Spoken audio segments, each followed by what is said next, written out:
So guys, कैसे हैं आप सभी दोस्तों। आज क्लोज टेस्ट का ये वीडियो नंबर नेक्स्ट। और अभी पिछले 2 दिनों से इसलिए वीडियो नहीं दे पाया क्योंकि इलेक्शन ड्यूटी में बिजी था। सो दोस्तों, आज हम लोग बात करेंगे क्लोज टेस्ट वीडियो नंबर 104 की। और यहाँ हम लोग बात करेंगे 1161 से 1170 तक के क्लोज टेस्ट की। यस, चीज़ों को समझते हुए चलेंगे बच्चों, आराम से, कोई जल्दबाजी नहीं है। अपना आराम से दो क्लोज टेस्ट मेरे साथ करते चले जाइएगा। तरीका अगर आपको एक बार करने का आ गया तो आप अपने आप से भी क्लोज टेस्ट कर सकते हैं कितने ही मर्जी। यस, आप लोग ट्रिक्स यहाँ पे समझने की कोशिश करें जो हम लोग ट्रिक्स आपको प्रोवाइड करा रहे हैं। सबसे पहले आपको क्लोज टेस्ट को करना है रीड, और दूसरे नंबर पर आपको उसका समझना है टेंस का स्ट्रक्चर, कि वो प्रेजेंट में चल रहा है या पास्ट में चल रहा है या कॉन्शियस में चल रहा है। ओके दोस्तों, कि दो चीज़ें आपको समझनी है और मेरे साथ आपको टेंस सीखना शुरू करना है। चलिए आज हम लोग पहले बात कर लेते हैं अपने क्लोज टेस्ट की। क्लोज टेस्ट में कह रहा है कि advertising is the promotion of goods and services. Advertising जो है एक एडवर्टीजमेंट है, प्रमोशन है गुड्स और सर्विसेज का। It provides and dash the to the manufacturing companies to sell their dash better than their competitors every time we switch. बच्चों, अगर आप लोग यहाँ पे अब तक समझे हैं तो बात हो रही है एडवर्टीजमेंट की। यहाँ पर एडवर्टीजमेंट की ही बात हो रही है पूरे के पूरे स्टोरी में, और दूसरी बात हो रही है यहाँ पर प्रेजेंट की। ये दो चीज़ें मेरी तो समझ में आ गई हैं और अब मैं यहाँ से कहानी को अपनी शुरू कर दूंगा करना।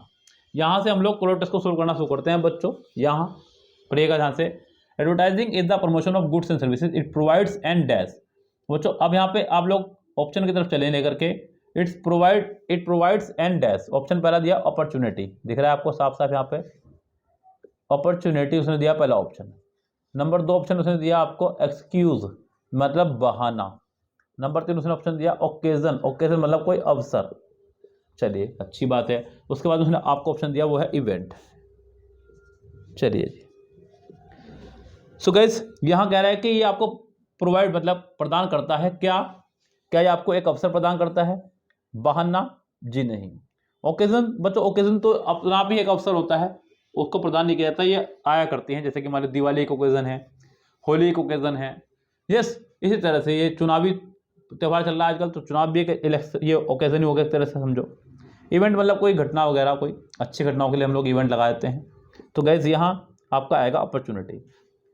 हालांकि वहाँ पे उससे पहले एन खड़ा हुआ है, वहाँ पे एन को देखते हुए हम लोग यहाँ फैसला ले सकते हैं, लेकिन चारों ही वर्ड जो हमारे वाउल से शुरू हो रहे हैं। यहाँ मीनिंग को देख करके हमें खेलना था। यस, मीनिंग से ही सारा यहाँ पे आपका रोल प्ले होगा। तो पहले का आंसर आपका हो जाएगा अपॉर्चुनिटी। आगे बढ़े अगर हम लोग यहाँ पर क्या कह रहा है बच्चों, it provides an opportunity to the manufacturing companies to sell their dash. To sell their dash बच्चों, टू सेल। अब बच्चों कंपनी क्या सेल करती है यहाँ पर? To sell their creation, products, compound या आउटकम्स। तो गाइस कंपनी को सेल करना होता है सिर्फ प्रोडक्ट। यहाँ तो बहुत सिंपल सा हो गया है कि इसका आंसर आपका हो जाएगा प्रोडक्ट्स, बिल्कुल final. It yes, to products, to sell their products, अपने प्रोडक्ट्स बेचना। आगे बढ़े हम लोग लेकर के यहाँ कहानी को। Better than their competitors every time we switch dash the television. अब बच्चों जब भी हम कह रहे हैं कि एवरी टाइम वी स्विच, अब बच्चों स्विच के साथ में क्या आना चाहिए? We switch dash the television. हम लोग टेलीविजन डैश करते हैं। क्या हम लोग टेलीविजन के लिए बच्चों स्विच के साथ में हम लोग दो ही शब्दों का इस्तेमाल करते हैं, या तो स्विच ऑन या फिर स्विच ऑफ का इस्तेमाल। ये दो वर्ड हमारे होते हैं। ऑन मतलब टीवी को खोलना और ऑफ मतलब टीवी को बंद करना। तो guys every time we switch on the TV, क्योंकि यहाँ पर ये कहना चाह रहा है कि हम लोग जब भी टीवी को ऑन करते हैं, चालू करते हैं, तो हम लोगों को दिखाई देता है कोई ना कोई ऐड। यहाँ पर कहना चाह रहा है every time we switch on the television we find some product और the other dash push towards us. और अदर डैश और other be, being, been, to be. अब यहां थोड़ा सा आपको ध्यान रखना होगा बच्चों। अब बच्चों अगर मैं यहाँ पे गौर करूं 1164 में, यानी कि 1164 में अगर आप भी गौर कर रहे होंगे, तो आपको दिख रहा है यहाँ पे आगे पुश्ड, PUSHED, जो कि आपकी थर्ड फॉर्म है। Whenever we switch on the television we find, हम लोग पाते हैं some products और the other dash push towards us, जो हमारी तरफ को जो है बेचे जाते हैं। dash puts, अब जो ध्यान दीजिएगा यहाँ पे, मैं चाहूंगा बच्चों यहाँ थोड़ी सी प्रॉब्लम हो रही है। that the other dash, बच्चों यहाँ ऑप्शन मेरे पास में है be, being, been, to be. अब बच्चों पहला ऑप्शन है बी, दूसरा ऑप्शन है बीइंग, तीसरा ऑप्शन है हमारा बीन और फिर टू बी। बच्चों यहाँ सेंटेंस में चाहिए मुझे वर्ब, सेंटेंस को मुझे पैसिव में ले जाना है। पैसिव में ले जाने के लिए बच्चों बीन में तब तक नहीं लगा सकता जब तक मेरे पास हेल्पिंग वर्ब ना हो कोई पीछे। यस, चलिए यहाँ पे अदर, उसके साथ में बच्चों यहाँ पे बीइंग का इस्तेमाल भी मैं तब तक नहीं कर सकता तब तक कोई हेल्पिंग वर्ब ना हो। देखिए दो चीज ध्यान रखिएगा बच्चों हमेशा, एक तो वर्ब की फर्स्ट फॉर्म में आईएनजी और वर्ब की थर्ड फॉर्म, ये दो चीजें आपकी विदाउट हेल्पिंग वर्ब नहीं चला करती हैं। अगर ये विदाउट हेल्पिंग वर्ब चल रही हैं तो ये काम करेगी नाउन का, ये काम करेगी उसका एडजेक्टिव का। तो गैस ये दो चीजें बिना हेल्पिंग वर्ब नहीं चलेंगी। यहाँ आपका कंफर्म ऑप्शन बी आएगा, क्योंकि अगर मैं ये लगा दूंगा ऑप्शन तो ये प्रीपोजिशन के बाद हो जाएगा और प्रीपोजिशन के बाद वाले को हम लोग वर्ब नहीं मान सकते। तो ये भी हुआ रेस से बाहर। आपका जो आंसर है वो कंफर्म हो जाएगा बी, यानी कि पहला ही correct. Be pushed towards us. It cannot be denied that the dash behind commercial advertising is to increase sales and earn more profit. तो भैया इस बात से नहीं मुकर सकते कि इन्फ्लुएंस, फीलिंग्स, मोटिव्स, इमोशंस। बच्चों इन्फ्लुएंस मतलब होता है प्रभाव, फीलिंग आपकी भावनाएं, मोटिव मतलब उद्देश्य और इमोशन मतलब बच्चों भावनाएं भी आपकी दोनों। तो यहाँ पे सेंटेंस का कम से कम सेकंड और फोर्थ तो आप आंसर नहीं लगा सकते। इमोशन और फीलिंग दोनों सिनोनिम्स हो गए हैं, और ये मैंने आपको पहले बताया था एक वीडियो के दौरान कि कभी भी दो सिनोनिम्स एक साथ अगर हैं तो वो कभी भी आंसर नहीं हो सकते। अब आपका आंसर होगा तो पहला या फिर तीसरा। तो बच्चों यहाँ पे एडवर्टीजमेंट का जो है बच्चों वो मोटिव होता है, क्या होता है, तो it can not be denied that the motive behind commercial advertising. इनका जो मोटिव होता है वो सिर्फ और सिर्फ किस लिए होता है कि अपनी सेल को इंक्रीज किया जाए और ज़्यादा से ज़्यादा प्रॉफिट कमाया जाए। आजकल बहुत सारी कंपनीज क्या करती हैं बच्चों के अपने ऐड को ऐड की तरह से नहीं, लोगों को जो है भावुक करके पैसा कमाते हैं। एक आपने ऐड देखा होगा बर्ड चला, यस टाटा स्काई का है शायद वो, उसमें दिखाया गया है किस तरह से एक व्यक्ति जो है अपनी सर्विस देने जा रहा है, वो भी कहाँ, जहाँ पर सिर्फ बच्चे, ऐसे बच्चे रहते हैं जहाँ पे जिनको दिखाई नहीं देता, मतलब एक तरह से अंधे बच्चे, ब्लाइंड स्टूडेंट्स वो रहते हैं, उनको वो चीज़ें प्रोवाइड करने जा रहा है। सिर्फ यहाँ पे क्या करा कंपनी ने, सबसे लास्ट में दिखाया, टाटा स्काई के साथ ये ऐड है, सबसे लास्ट में अपना काम दिया, बाकी पूरी ऐड में अपना नाम नहीं दिया है, तो सिर्फ भावुक करने के लिए। कह रहा है कि there are certain spheres of one's life in which one should go by one's own dash rather than follow another's counsel. The choice dash one subject of study is one such sphere dash one is genuinely interested in dash in a dash subject one dash never opt for ये। तो बच्चों यहाँ sentence की story जो चल रही है हमारी चल रही है प्रेजेंट में, और यहाँ पे कहानी चल रही है अपनी निजी सोच के ऊपर, निजी राय के ऊपर। There are certain speeds of one's life in which one should go by one's own dash. अब बच्चों यहाँ ऑप्शन में देखें हम लोग, यहाँ पे कह रहा है कि लाइफ के ऐसे बहुत सारे स्पीड्स आते हैं जहाँ पर व्यक्ति को जो है अपनी खुद की डैश से चलना होता है, ना कि किसी दूसरे की डैश से। अल्टरनेटिव, ऑप्शन, पॉसिबिलिटी या चॉइस। तो गाइस यहाँ अगर मैं मीनिंग पे बात करूँ, वंस ओवन चॉइस यहाँ पर ज़्यादा अच्छा रहेगा, अपनी खुद की चॉइस, अपनी खुद की चॉइस। तो यहाँ पर आंसर आपका अच्छा होगा कि आप यहाँ पे चॉइस का इस्तेमाल करें और कोई ऑप्शन नहीं देना है बच्चों। अल्टरनेटिव का मतलब होता है मतलब किसी चीज़ के बदले में दूसरी चीज़, विकल्प यानी कि तरह का उसका ऑब्जेक्ट कह सकते हैं ना। मतलब अगर ये मान लीजिए मैं आपको क्रोटस की वीडियो ना दे करके इसके जगह कोई और वीडियो दूँ या किरण ना पढ़ा करके एम पढ़ा दूँ, इस तरह से उसका अल्टरनेटिव। तो बच्चों यहाँ पर 1166 का आंसर आपका हो जाएगा choice, rather than follow another's counsel. The choice, अब तो पक्का बच्चों चॉइस यहाँ पर आना है क्योंकि अगला सेंटेंस हमारा द चॉइस से ही शुरू हुआ है, तो यहाँ ये कंफर्म है कि इसका आंसर आपका चॉइस ही होगा।